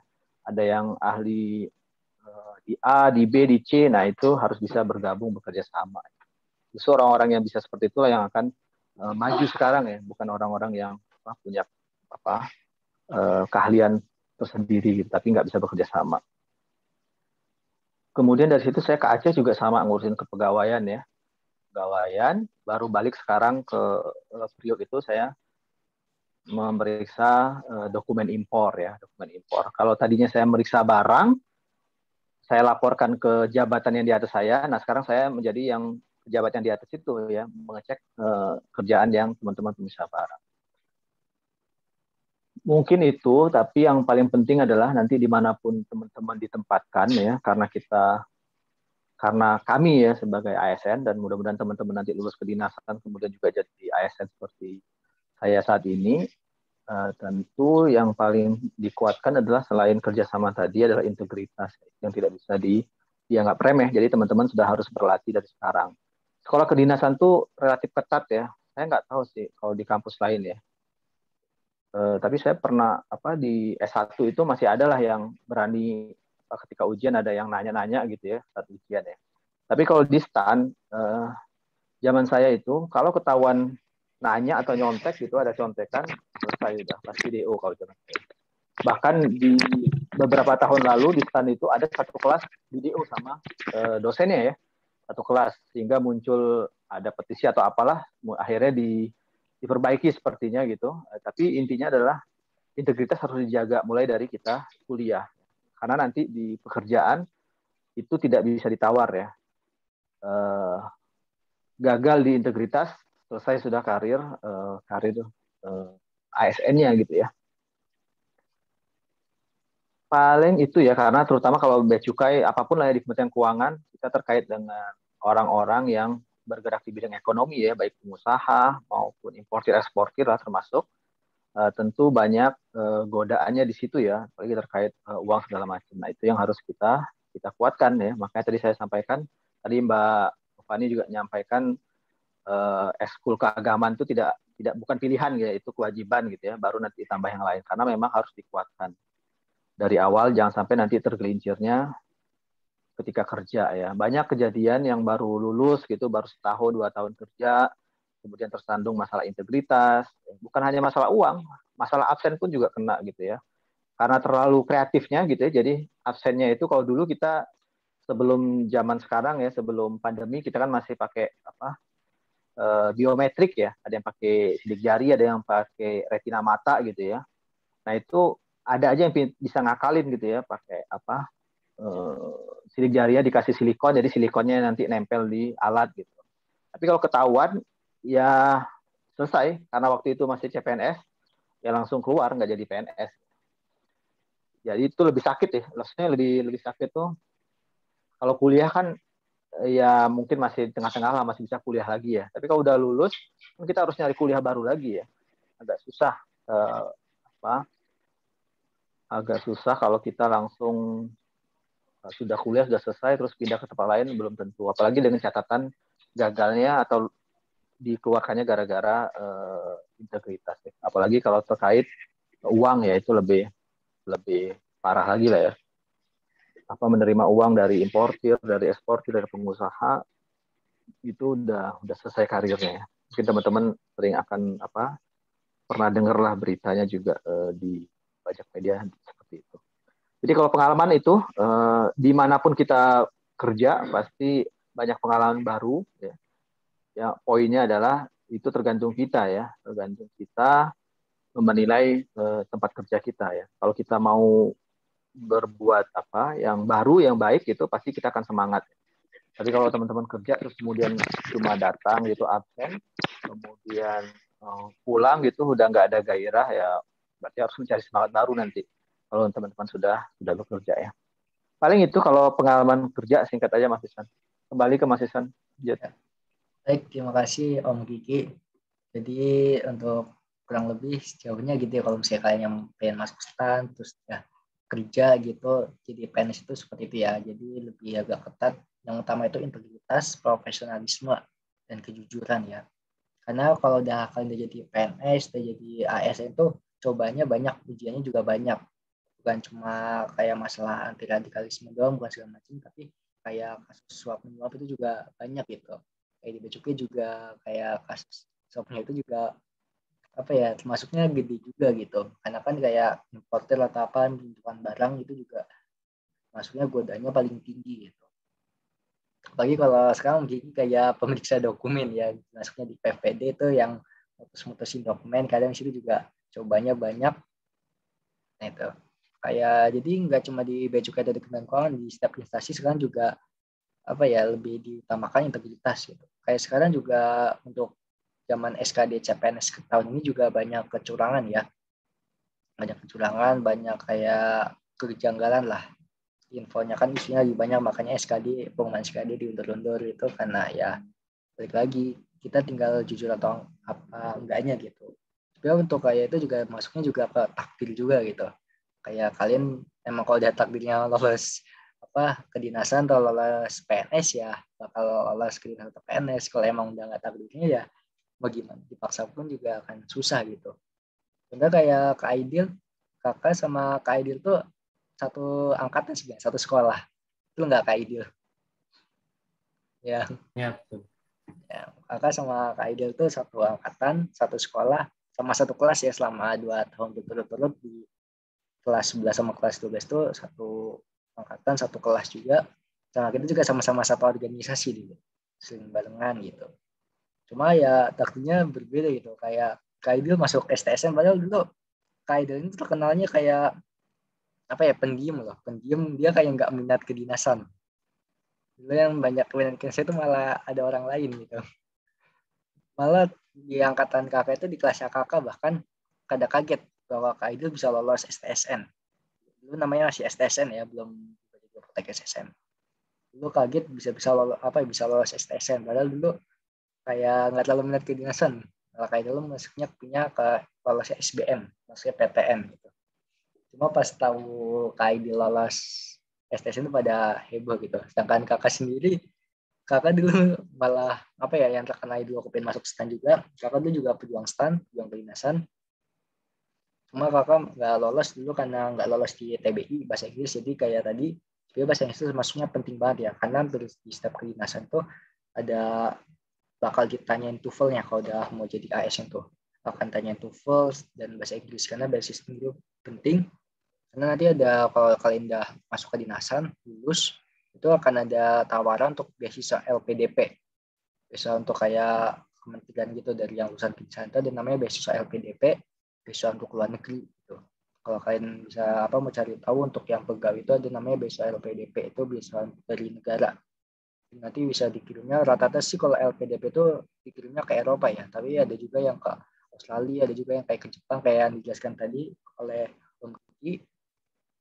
Itu biasanya kebanyakan dari nama itu beasiswa LPDP itu. Mereka nanti ditanyain bukan cuma TOEFL, malah kalau udah tingkatan untuk masuk beasiswa LPDP itu ditanyanya IELTS. Jadi bukan cuma TOEFL, kalau TOEFL itu masih untuk awalan lah.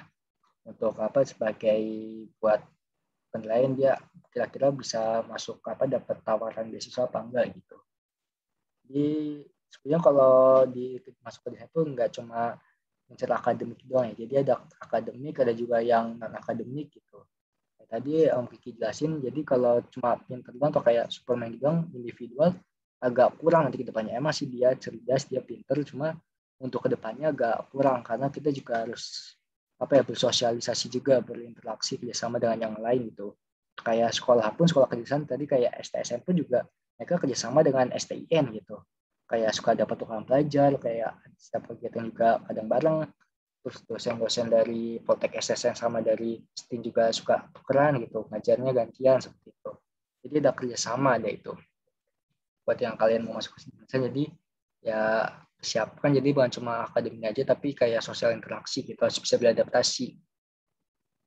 Terus tadi di chat tadi yang nanya kenapa skor UTBK untuk standar tinggi sekali, karena ya tadi seperti yang Kak Fanny jelaskan itu di stand tuh pendaftarnya sekarang kuotanya sedikit banget ya, cuma 272 doang.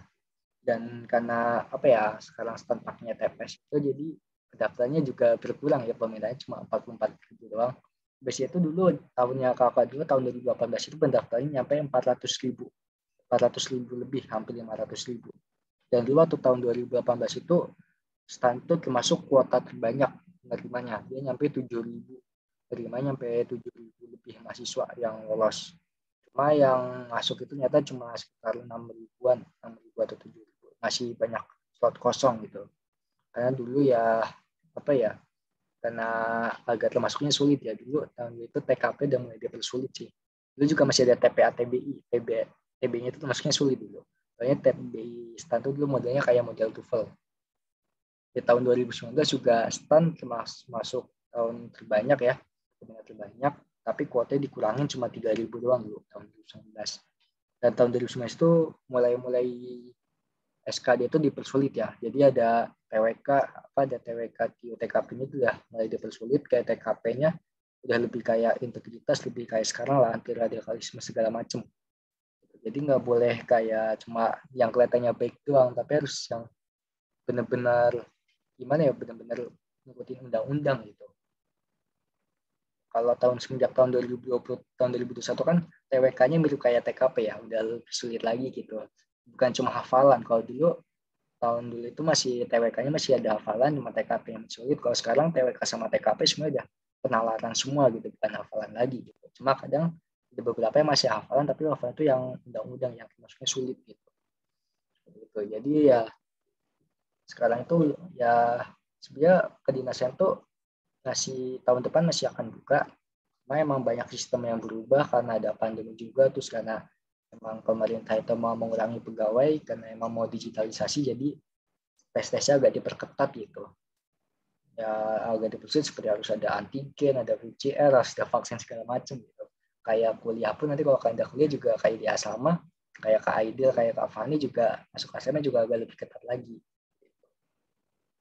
Gimana dia yang ditanyakan dari para peserta, untuk Kak Fani tadi udah izin dulu, soalnya dia mau ada mau ada apel malam. Kalau distance sekarang mulai ada apel malam. Dari peserta ada yang mau tanyakan Kak Aida atau ke Om Kiki atau ke Kakak mengenai kedinasan, mengenai tes masuk atau apa? Izin yang jawab yang di chat aja. Oh ya, ya silakan jawab di chat. Ini pada malu-malu. Ya, ada yang nanya lewat ini chat. Ada yang tanya ke saya. Ada beberapa. Yang pertama untuk nilai rapot ya. Untuk nilai rapot dari tahun saya 2018 sampai yang terakhir kemarin 2021 masih sama sih. Minimal 80 untuk matematika dan bisnis. Kayaknya tahun depan juga masih sama, minimal 80. Terus untuk sekarang belajar offline apa online? Sekarang online, semuanya online. Walaupun pas kemarin saat awal pandemi itu sama kayak PTN atau yang lainnya, itu sebagian besar dipulangin ke rumah. Dari rumah itu belajar online sama lewat media meeting pertemuan gitu. Terus awal tahun 2001 itu mulai dikembalikan ke asrama. Jadi kan kalau di Poltek memang asrama ya. Dari awal sampai akhir 4 tahun di asrama. Nah mulai kemarin 2021 awal itu mulai dibalikin di asrama. Tapi untuk kuliahnya tetap online. Jadi memang untuk dosennya dalam pertemuannya itu online. Ya ini. Jadi kuliahnya bisa di gedung asrama, di gedung kuliah, di gedung kuliah ataupun bisa dilewat dari asrama untuk kuliahnya online semua. Untuk rencana offline sepertinya masih belum, soalnya kan memang mengikut dari pemerintah, untuk anjuran pemerintah memang belum boleh untuk pembelajaran secara offline, apalagi yang untuk yang asrama gitu. Kalau yang memang sekolah-sekolah yang asrama itu masih pun kuota di asrama nggak maksimal. Jadi memang di sini pun di saya itu nggak maksimal, masih ada yang dipisah asramanya, nggak semuanya di satu kampus. Kalau dulu di satu kampus. Terus kegiatan non akademik sama sih kayak di mana-mana ya. Di kampus lain juga sama. Kegiatan non akademiknya tuh pasti ada. Ya. Kalau misalkan kan kami sekolahnya asrama, jadi tiap hari itu ada kegiatan harian, ada jadwal tetapnya dari pagi sampai pagi lagi tuh ada jadwalnya. Sama kayak tahun-tahun ini ya, saya juga kalau dulu stand tuh kan bebas kan ya. Gas asramanya juga paling ngekos. Kalau sekarang asrama itu saya juga pangling gitu. Kayaknya stand sekarang tuh persis kayak sekolah kedinasan lain. Jadi ada kegiatan hariannya dari pagi sampai pagi lagi, terus ada asrama, ada jadi satu lingkup gitu. Kalau di kami juga gitu, satu lingkup ada kegiatan hariannya. Pagi bangun, terus olahraga pagi, terus ada apel, ada makan pagi, terus perkuliahan sampai sore, terus nanti sore itu kan kosong. Nah, baru ada kegiatan-kegiatan di sini sih seringnya disebutnya klub. Jadi di sini ada 3 klub, ada klub seni, klub olahraga, sama klub teknologi. Masing-masing itu wajib diikutin satu-satu. Setiap hari itu beda-beda, dalam satu minggu tuh gantian. Setiap minggu ada pertemuan klubnya. Klub seninya banyak, mulai dari musik, teater, paduan suara, gambar, DKV, fotografi, ada klubnya semua. Yang olahraga juga, olahraga kelompok, olahraga tim, panahan, bola pasti ada, bola, voli, catur, terus Scrabble juga ada. Terus kalau klub teknologi itu klub baru sih, di sini baru mulai tahun ini. Untuk klub teknologi itu isinya kayak apa ya, pelajaran kami sih, kayak klub teknologi kayak UI UX, terus kemudian ada web development kayak gitu sih kalau klub teknologi. Kalau akademik itu sih sama kan kedinasan nih. Di sini tuh sama kayak lain-lainnya kedinasan semi militer. Jadi yang diutamain di selain akademik juga ada pembinaan. Maksudnya pembinaan di sini ya sama sih kayak yang lain tadi itu pembentukan karakter. Jadi ketika kalian nanti lulus jadi ASN tuh kalian udah punya karakter yang terbina gitu. Udah dibentuk di sini. Mulai dari integritas, disiplin, terus jujur, seperti itu di sini juga ada gitu. Sama sih. Terus apalagi kayaknya udah sih di chat dulu 3. Saya kembali ke Kak Isan. Apa yang lain misalkan ada pertanyaan? Baik, terima kasih Kak Idil. Jadi seperti itu ya, pada malu-malu semua ya, pada nanya via chat semua. Ya mungkin untuk sesi tanya juga semua tadi kayak Kak Fani juga ngasih tahu ada beberapa yang via chat udah dibahas gitu. Jadi seperti itu kurang lebihnya. Ya ini ada pertanyaan lagi, chat ke kakak, PKN sekarang kedepannya silakan tinggal di asrama. Ya untuk PKN itu sekarang di asrama tapi hanya 1 tahun ya, jadi di tahun pertama aja pakai asrama, nanti di tahun kedua, ketiga, keempatnya itu apa ya bebas keluar dia jadi bisa ngekos di luar asrama, jadi asrama itu hanya wajib selama 1 tahun aja, 3 tahunnya nanti ngekos di sekitar selain itu banyak kos-kosan sih. Tadi kayak Om Ki Agus yang menjelaskan selain itu kos-kosan banyak. Karena ya dia dekat perumahan ya, sekalian itu ada perumahan, ada komplek-komplek gitu, jadi dia cuma wajib asrama 1 tahun doang buat pelatihannya gitu. Kalau sampai lulus ya karena apa ya, karena emang aturannya cuma 1 tahun doang sih, bukan sampai lulus, cuma emang apa aturannya 1 tahun asrama, 3 tahunnya ngekos gitu.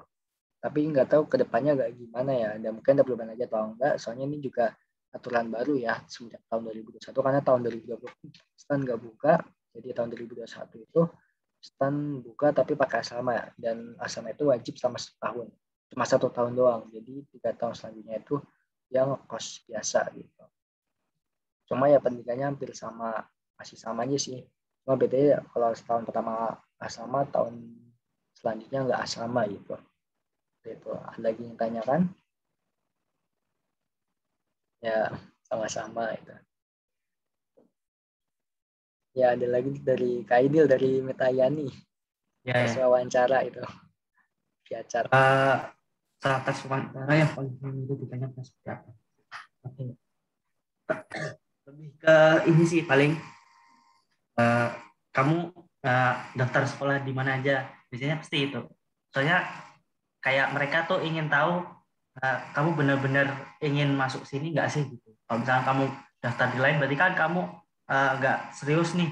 Kalau misalkan kamu mau daftar di situ, walaupun sebenarnya itu jawaban bisa kalian akalin. Tipsnya tuh, misalkan kalian memang daftar di tempat lain, kalian bisa bilang memang jawaban awalnya tuh, iya saya daftar di sini. Tetapi, nah tambahin kalimat. Tapi saya utamakan yang di sini gitu. Jadi disesuaikan sama tempatnya. Kalian bisa sampaikan gitu. Biar apa? Biar memperkuat argumen kalian buat nyakinin ketika tes wawancara. Terus kadang memang tes wawancara tuh nggak selalu sama sih. Tiap wawancara kan beda-beda. Kalau dulu tes wawancaranya tuh kalau saya di 2 bahasa, emang karena ya bahasa Inggris penting sih itu, emang dari dulu sampai sekarang di mana-mana juga penting gitu. Jadi di tes pertama pakai bahasa Indonesia, kedua pakai bahasa Inggris. Jadi juga tipsnya nih kalian juga latihan nih buat speaking pakai bahasa Inggris. Jadi nggak cuma kalian listening, writing, tapi speakingnya juga. Kan memang kalau rata-rata emang speakingnya itu kurang nih Kak. Misalkan di Indonesia tuh emang dibandingkan nilai writing maupun readingnya tuh nilai speaking sama listeningnya tuh memang paling susah. Itu yang harus dilatih ketika wawancara. Terus mungkin ketika wawancara tuh kadang ditanyain pertanyaan tentang tes sebelumnya, misalkan tes akademik kayak gitu sih, tes matematikanya atau tes bahasa Inggrisnya itu sih. Kalau persiapannya sih itu, kalian persiapan confidence, terus buat persiapan argumen, meyakinkan kalau kalian tuh serius untuk daftar di situ. Yang ketiga, belajar speaking. Gitu. Ya, terima kasih Kak Aidil atas penjelasannya. Jadi kurang lebih seperti itu ya. Jadi kayak tadi yang dijalankan Kak Fani untuk wawancara psikotes tuh harus jawab jujur aja, nggak usah itu biar jadi kelihatan konsisten ya. Jadi kalau misalnya kalian jawabnya ada yang bohong atau apa, itu akan ketahuan gitu. Karena mereka kan juga mengetes itu pasti rata-rata lulusan psikologi gitu, mereka mempelajari tentang psikologi. Jadi harus kalian jawab jujur apa adanya. Jadi biar konsisten gitu, ada terarah. Jadi sebelum jauh hari kalian harus persiapan mau jawab ini gitu. Jadi ya ada satu tujuan gitu. Karena di situ juga karena dites juga kalian tuh orangnya konsisten apa enggak, juga buat penilaian juga gitu. Kalau kalian jawabnya bata-bata terus juga agak betul-betul, itu malah agak ngurangin penilaian ya, agak mengurangi poin gitu. Karena dianggapnya kalian tuh orangnya nggak konsisten, nggak terbuka, nggak jujur gitu. Jadi kayak apa ada yang ditutup-tutupin gitu. Itu yang bikin jadi nilai minus gitu. Tuh selanjutnya ini ada banyak pertanyaan juga ya, banyak yang muncul. Cuma waktunya udah karena yang masih pendidikan kali ya. Iya. Soalnya Yolan udah ada. Kalau kalian ada mungkin. Ya, jadi izin jawab lagi. Kalau tes kesehatan untuk gigi, bolong, rapi, tambalan atau hilang. Kalau dulu sih dicek gigi sama gusi kesehatannya sih. Kalau bolong atau nggak harus rapi sih. Banyak yang nggak rapi teman-teman saya. Kalau bolong atau tambalan kayaknya mungkin jadi pertimbangan, tapi nggak sampai berat nggak sampai terlalu berat itu sih, cuma pertimbangan aja dimasukin ke data. Nah, gigi bolong, hilang atau tambalan, itu sih kalau misalkan gigi bolong ditambal ada tambalan kayaknya nggak apa-apa sih, nggak terlalu ketat kalau menurut saya. Yang ketat tuh kalau misal ada penyakit kronis, itu sih paling penyakit kronis sama penyakit dalam, yang itu sih biasanya yang dikhawatirkan dan bisa bikin nggak lolos, kebanyakan gitu. Terus menurut kakak tes mana yang paling ketat? Kan cuma 100. Oh ya, jadi tiap tahunnya 100 ya bukan? Jadi minimal 100. Nah 100 itu nanti ketika tingkat 2 baru milih nih kalian mau ke prodi, ke jurusan, ke bidang minat yang mana gitu. Jadi emang tiap tahun 100. Kalau dulu kan belum ada nih. Pilihannya cuma satu. Jadi di sini D4 ya. Semuanya D4 karena memang apa ya, dari atasnya tuh, dari BSSN-nya tuh kan dulu masih belum BSSN tuh, masih kecil lah, lembaga sandi negara yang masih Lemsanek dulu tuh, kebutuhan akan personilnya tuh nggak banyak. Nah ketika berkembang jadi BSSN itu kebutuhan personilnya makin meningkat, nah jadi bertambah. Kalau dulu tuh masih sekitar 40, 60. Bahkan ketika abang masuk 2018 itu 2 angkatan abang tuh masih 80 di angkatan satu abang. Jadi 2017 baru mulai 100 orang sampai sekarang masih 100 orang. Nah, itu pilihannya cuma satu ya, D4. Kenapa D4? Karena untuk mata kuliah atau bidang ini memang ketika di kurikulumnya dibuat ke D3 atau D1 tuh nggak bisa kurang. Jadi emang bidangnya di sini tuh luas kayak sama dengan S1. Cuman kenapa D4 bukannya S1? Karena di sini banyak ke prakteknya. Karena ketika lulus sudah disiapkan untuk langsung siap bekerja. Seperti itu. Jadi kan bedanya D4 sama S1 kan, kalau di S1 kan sarjana. Sarjana tuh lebih ke teoritis, 60% teori, 40% praktik. Kalau di D4, diploma itu nanti jadi sarjana terapan, 60% praktik, 40% teori. Gitu. Kenapa banyaknya D4? Jadi di sini baru ada D4. Kalau rencana itu, kalau dari yang saya tahu sih emang ke depan bakal ada rencana nggak di satu sih, emang minimal D4 sih, 4 tahun. Bakal ada rencana S2 di sini. Mungkin S2-nya juga belum tahu, sama bidang minatnya nanti diperluas dari, kan tadi baru Rekayasa Keamanan Siber nih, dari Rekayasa Keamanan Siber itu masih luas, nanti ada dipecah nih masing-masing, ada di bagian manajemen atau auditnya, terus ada di teknisnya, kemudian ada di forensiknya, nanti dipecah-pecah ada lagi. Mungkin tahun depan udah ada bidang minat baru. Tapi untuk misalnya sama sih D4 semua. Kalau tes yang paling susah, kalau menurut abang sih dulu kalau menurut saya yang paling susah tuh apa ya? Kesehatan, tes nih bugaran lah ya. Soalnya kan kalau misalkan emang kalian nggak siapin, emang apa ya? Kalau dulu kan kalian nggak emang nggak planning buat ke kedinasan itu, olahraga kan pasti kurang ini ya. Kalau misalnya kalian yang mau udah senang olahraga, itu bisa jadi nilai plus tambahan kan, biar gampang lah. Paling susah sih itu, sama tes akademik sih paling, tes sama tes sama akademik sih paling menurut sih paling susah. Kalau harus bisa ngoding, tanya enggak sih, itu nanti di sini juga dari awal lagi. Jadi ketika kalian tingkat 1 atau semester 1, nanti kalian dikasih, nanti ketika kalian masuk pilih bidang minat, nanti juga baru ketika kalian masuk ke bidang minat pilihan, nanti dikasih materi tentang coding. Tapi kalau misalnya kalian mau belajar lebih dulu, itu lebih bagus lagi, biar ketika kalian udah masuk tuh udah paham lah dasar-dasar. Nah kalian bisa tinggal lanjut aja. Itu sih. Jadi sih kayaknya udah semuanya. Ya baik, terima kasih. Soalnya dikunci. Udah malam, jadi untuk sesi tanya jawab udah diakhiri aja. Ya jadi buat yang tadi penjelasannya seperti ya, buat kayak Poltek SSN itu ya nggak harus bisa ngoding, tapi intinya itu kalian paham lah. Karena kayak di jurusan komputer pun kayak kakak di jurusan komputer informasi itu kayak bahasa pemrograman itu banyak gitu. Dia ada bahasa C, C++, ada Basic, Visual Basic, terus ada lagi Java, HTML segala macam gitu.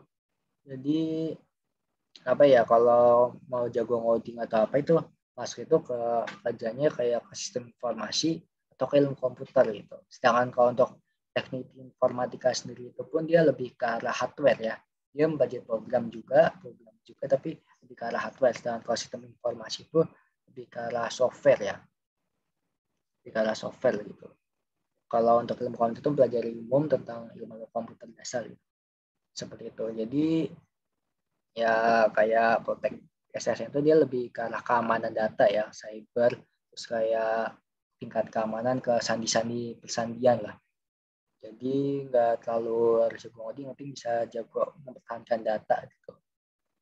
Sebenarnya codingnya penting coding utama aja sih, karena buat kayak keamanan cyber itu nggak semua coding ya. Jadi kayak cuma paling kayak PHP security atau kayak codingan lain. Jadi apa ya, karena nggak semua bahasa pemrograman itu untuk bertahan. Karena kayak misalnya belajar C atau C++ itu cuma dia kayak buat bikin pemrograman, bikin web, bikin website, bikin aplikasi gitu. Kalau untuk kayak bahasa untuk pertahanan sendiri dia ada bahasa sendiri lagi gitu. Seperti itu. Jadi mungkin untuk selanjutnya mungkin akan di podcastin aja ya. Jadi mungkin nanti kakak juga akan bikin acara pikiran podcast untuk ke individu masing-masing, ke Kak Aidil, terus ke Kak Fani, sama nanti ada lagi ke Kak Edo gitu.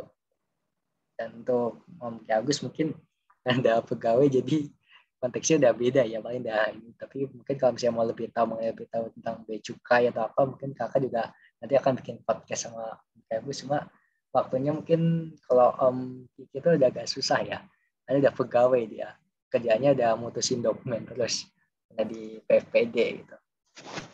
Sebenarnya di apa ya, untuk sekedar saran aja, kalian yang buat masih SMA atau masih sekolah itu, untuk SMA SMK dia kalian tuh lebih utamain belajarnya kalau apa ya, buat kayak samping itu belajar bahasa Inggris juga, karena bahasa Inggris juga mana-mana itu penting dibutuhkan. Terus juga sekarang juga belajar komputer, karena belajar komputer itu bukan cuma di SSN doang atau di pelajaran lain gitu, karena komputer nanti udah diutamakan ya. Bahkan Presiden Jokowi pun juga ngomong bahasa itu bukan cuma bahasa Inggris, karena nanti kedepannya bahasa coding, bahasa komputer juga akan dibutuhkan gitu. Karena sekarang apa-apa jurusan komputer lagi banyak minatnya. Namanya pandemi udah semua sistem online, jadi komputer juga lagi dibutuhkan gitu. Jadi untuk kedepannya kalian kalau misalnya mau masuk ke dinasan, persiapan tentang komputer, persiapan tentang bahasa Inggris kalian gitu. Kalau misalnya bahasa Inggris juga di bimbel kakak di Wahid Rijal juga ada persiapan untuk TOEFL-nya, ada namanya TOEFL Preparation. Ya, ada grupnya juga gitu. Jadi kalau yang mau tentang cari tahu juga bisa ikut bimbel kakak.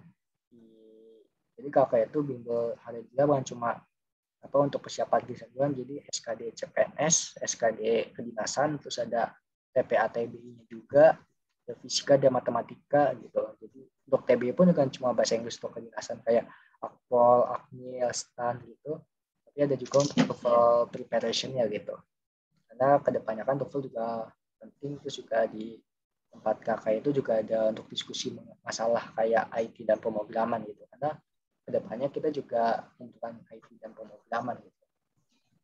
Jadi untuk yang masih ingin bertanya lagi, mungkin nanti di sesi selanjutnya di lain waktu saat kakak ngadain podcast gitu. Ada podcast bersama podcast langsung dengan Kak Aidil atau sama Kak Fani, Kak Edo, atau sama Om Kiki. Kayak di Bea Cukai pun untuk kayak Om Kiki juga sekarang semua itu udah online ya. Bahkan Bea Cukai pun kerjanya juga kerja dari rumah, ada WFH, ada WFO gitu, bisa kerja dari rumah gitu. Kalau di Bea Cukai ada namanya IKC, Informasi Kebawahan Cukai, untuk yang kayak ngurusin masalah IT-nya Bea Cukai.